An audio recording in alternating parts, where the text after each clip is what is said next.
Nagpasaklolo na ang Metro Manila Development Authority o MMDA sa JICA's Japan Disaster Relief Team upang talakayin ang kasalukuyang sitwasyon sa nangyaring sunog sa Navotas Sanitary Landfill. Ayon kay MMDA Chairman Attorney Don Artes, nakikipag-ugnayan na rin sila sa NDRAMC at JICA Japan Disaster Relief Team upang pag-usapan kung ano ang magagawa ng mga local government units upang maprotektahan ang kalusugan ng mga mamamayan na apektado ng naturang Navotas Sanitary Landfill Fire.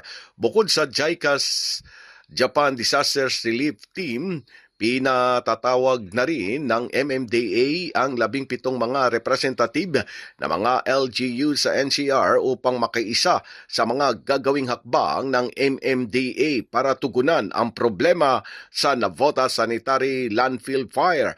Paliwanag pa ni Chairman Artes na mahalaga ang ginagampanang papel ng mga local government units upang bumalangkas ng mga pamamaraan para masolusyonan ang naturang problema.